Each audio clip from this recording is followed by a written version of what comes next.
को वाक्य कहते हैं। अर्थात जब शब्द व्याकरणिक नियमों के अनुसार सही क्रम में लगकर एक निश्चित अर्थ की अभिव्यक्ति करते हैं तो वे वाक्य कहलाते हैं। वाक्य के अंग, वाक्य के प्रमुख दो अंग होते हैं, उद्देश्य व विधेय। वाक्य में कर्ता को वाक्य का उद्देश्य व कर्ता के बारे में जो कुछ कहा जाता है उसे विधेय कहते हैं। जैसे वाक्य लड़का दौड़ रहा है, उद्देश्य लड़का, विधेय दौड़ रहा है।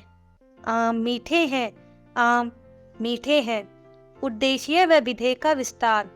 उद्देश्य के विस्तार में कर्ता व कर्ता के लिए प्रयुक्त विशेषण आते हैं। जैसे उद्देश्य का विस्तार, खूब मेहनत करने वाला। उद्देश्य लड़का, लखनऊ के दशहरी आम। विधेय के विस्तार में क्रिया, क्रिया का पूरक, कर्म, कर्म का विस्तार, क्रिया विशेषण आदि सम्मिलित होते हैं। जैसे विधेय दौड़ रहा है, विधेय का विस्तार बहुत तेज दौड़ रहा है। मीठे हैं, बहुत सुंदर, रसीले और मीठे हैं। वाक्य के भेद। वाक्य के भेद दो आधारों पर किए जाते हैं, एक रचना के आधार पर, दो अर्थ के आधार पर। एक रचना के आधार पर। रचना के आधार पर वाक्य तीन प्रकार के होते हैं। क सरल वाक्य, जिस वाक्य में एक उद्देश्य, एक विधेय व एक मुख्य क्रिया होती है वह सरल वाक्य होता है। जैसे मैं घर जा रहा हूँ। ख संयुक्त वाक्य, जिस वाक्य में दो या दो से अधिक स्वतंत्र उपवाक्य समानाधिकरण समुच्चय बोध को और तथा, परंतु, किंतु, लेकिन, अथवा, या आदि से जुड़े होते हैं वह संयुक्त वाक्य कहलाता है। जैसे मैंने तुम्हें बहुत समझाया परंतु तुम पर कोई असर नहीं हुआ। ग मिश्र वाक्य, जिन वाक्यों में एक प्रधान उपवाक्य व अन्य उस पर आश्रित उपवाक्य होते हैं वे मिश्र वाक्य कहलाते हैं। जैसे मैं उसी विद्यालय में पढ़ता हूँ जिसमें रोहन पढ़ता है। दो अर्थ के आधार पर वाक्य भेद। अर्थ के आधार पर वाक्य 8 प्रकार के होते हैं। क विधानवाचक वाक्य, वे वाक्य जो किसी काम के होने या करने का सामान्य कथन मात्र होते हैं उन्हें विधानवाचक वाक्य कहते हैं। जैसे हंसना स्वास्थ्य के लिए लाभदायक है। ख निषेधवाचक वाक्य, जिन वाक्यों से कार्य के न होने का बोध हो उन्हें निषेधवाचक वाक्य कहते हैं।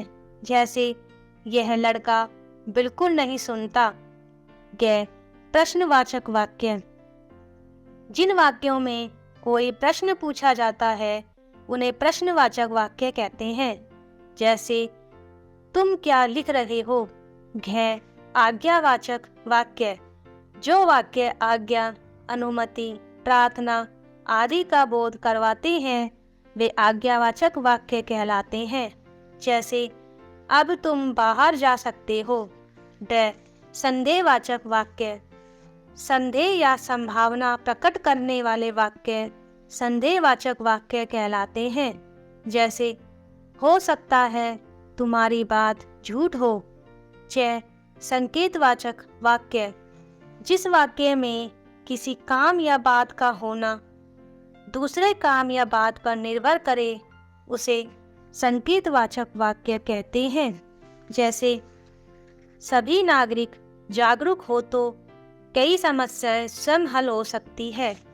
6 इच्छावाचक वाक्य, किसी प्रकार की इच्छा या शुभकामना व्यक्त करने वाले वाक्य इच्छावाचक वाक्य कहलाते हैं।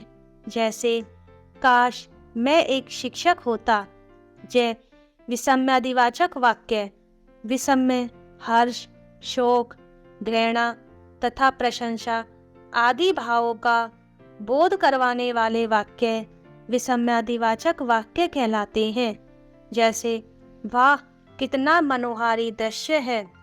उपवाक्य, जब किसी वाक्य में एक से अधिक वाक्य किसी योजक से जुड़े होते हैं तो वे उपवाक्य कहलाते हैं। जैसे मैंने कहा था कि बाहर मत जाना, किंतु तुम नहीं माने। आओ महत्वपूर्ण बिंदुओं को दोहराएं। शब्दों के सार्थक समूह को वाक्य कहते हैं। वाक्य के दो प्रमुख अंग हैं, उद्देश्य व विधेय। वाक्य के कर्ता को उद्देश्य व कर्ता के बारे में जो कहा जाता है उसे विधेय कहते हैं।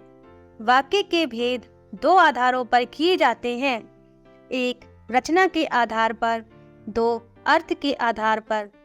रचना के आधार पर वाक्य के तीन भेद हैं, सरल वाक्य, संयुक्त वाक्य व मिश्र वाक्य। अर्थ के आधार पर वाक्य के 8 भेद होते हैं, विधानवाचक, निषेधवाचक, प्रश्नवाचक, आज्ञावाचक, संदेहवाचक, संकेतवाचक, इच्छावाचक व विसम्मादिवाचक। प्रधान वाक्य से योजकों द्वारा जुड़े वाक्य उपवाक्य कहलाते हैं।